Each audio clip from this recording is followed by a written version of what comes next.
आज है 9 जनवरी 2022 और 9 जनवरी 2022 के करेंट अफेयर के जितने भी महत्वपूर्ण प्रश्न हैं 8 और 9 दोनों सीरीज जो है हम एक साथ लेकर के आए हैं। तो इसके जितने भी महत्वपूर्ण प्रश्न बन सकते हैं वो सारे प्रश्न जो है हम अपने इस वीडियो में लेकर के आए हैं। तो चलिए आप देखना शुरू कर चुके हैं exam world studies group. Exam world studies group के माध्यम से जो हम आपको पहला क्वेश्चन लेकर के आए हैं वह है कि हाल ही में लॉन्च ममता बियॉन्ड 2021 नामक पुस्तक के लेखक कौन हैं। तो इस पुस्तक के लेखक हैं जयंत घोषाल। कौन है? जयंत घोषाल। अगले प्रश्न पर चलते हैं। अगला प्रश्न है कि हाल ही में क्राइसिस फॉर बिजनेस कंटिन्यूटी के तहत सर्वश्रेष्ठ ऑटोमेशन के लिए UIE path automation excellence award 2021 किस बैंक ने जीता है। तो इसका जो जवाब है वह है south Indian bank. South Indian bank ने इस अवार्ड को जीता है। चलिए हम चलते हैं अगले प्रश्न पर। हमारा अगला प्रश्न है कि हाल ही में किस राज्य में कोपल टाई क्लस्टर बनाए जाने का निर्णय लिया गया है। तो यह राज्य है कर्नाटक। कौन सा राज्य है? कर्नाटक। चलिए अगले प्रश्न पर चलते हैं। अगला प्रश्न है कि हाल ही में वाहने छोड़ो टैक्स बचाओ अभियान किसने शुरू किया है।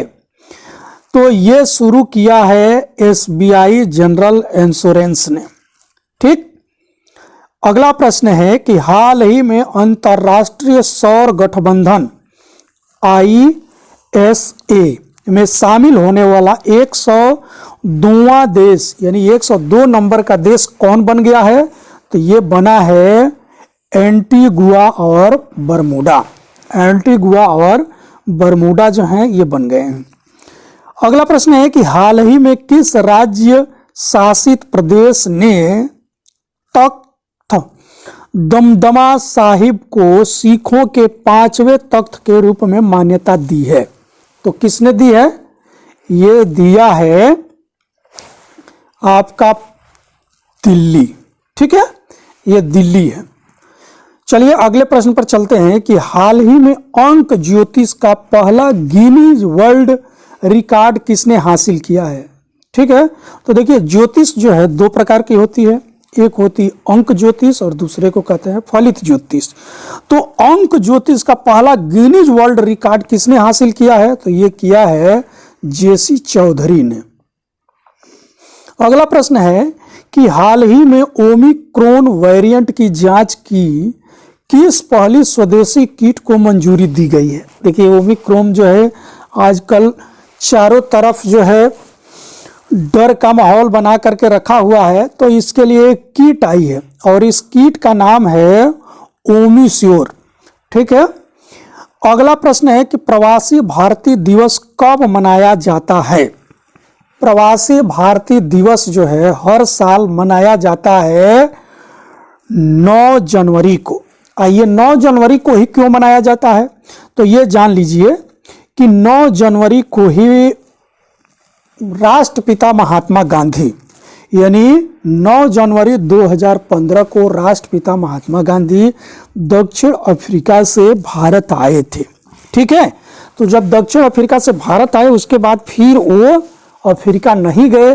तो उन्हीं के आगमन के उपलक्ष्य में हर साल 9 जनवरी को प्रवासी भारतीय दिवस के रूप में मनाया जाता है और इसके माध्यम से हम प्रवासियों को अपने यहाँ आकर्षित करने का प्रयास करते हैं और बार बार उनसे आग्रह करते हैं कि वो हमारे देश में आए, हमारे यहाँ अच्छा निवेश लाएं जिससे हमको नौकरी रोजगार जो है उपलब्ध हो सके। अब हम अगले प्रश्न पर चलते हैं कि हाल ही में राष्ट्रीय जल पुरस्कार 2020 में जल संरक्षण के लिए सर्वश्रेष्ठ राज्य का पुरस्कार किसे दिया गया है। तो यह राज्य है उत्तर प्रदेश। ये जल संरक्षण में सर्वश्रेष्ठ पुरस्कार जो है उत्तर प्रदेश को मिला है। उत्तर प्रदेश के एग्जाम की दृष्टि से मोस्ट इंपॉर्टेंट क्वेश्चन है, इसको याद जरूर कर लीजिएगा। हाल ही में लॉन्च पुस्तक गांधी के हत्यारे the making of Nathuram Godse and his ideas of India के लेखक कौन हैं? तो इस पुस्तक के लेखक हैं धीरेन्द्र झा। ये पुस्तक महत्वपूर्ण है, इसको याद जरूर करिएगा आप लोग। अगला प्रश्न है कि हाल ही में बहाने छोड़ो टैक्स बचाओ अभियान किसने लॉन्च किया है?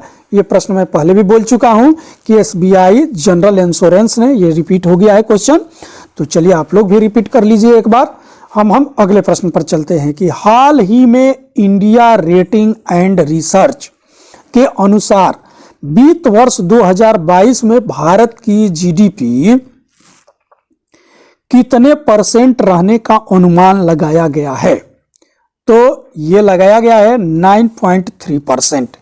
ठीक, चलिए हम चलते हैं अगले प्रश्न पर। अगला प्रश्न है कि हाल ही में शिलांग चेंबर चोइर के संस्थापक का निधन हो गया है, उनका क्या नाम था?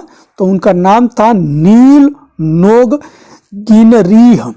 ठीक, अगला प्रश्न है कि हाल ही में ई गवर्नेंस पर 24वें राष्ट्रीय सम्मेलन का उद्घाटन किया गया, कहां पे किया गया है? तो ये किया गया है हैदराबाद तेलंगाना में। ठीक, अगला प्रश्न है कि हाल ही में ओपेक का महासचिव किसे नियुक्त किया गया है? तो ये नियुक्त किया गया है हैथम अल घीस को। ठीक, तो इस प्रकार से जो है ये 8 और 9 जनवरी से संबंधित जितने भी महत्वपूर्ण प्रश्न थे जो आपकी एग्जाम के दृष्टि के लिए महत्वपूर्ण है, हम ले करके आए। और आप लोग जो हैं इसे ज़्यादा से ज़्यादा लाइक करिएगा, शेयर करिएगा और चैनल को हमारे सब्सक्राइब कर लीजिएगा, जिससे कि आपको जब भी हम कोई नई वीडियो डालें आपको तुरंत उसका नोटिफिकेशन मिल जाए। धन्यवाद।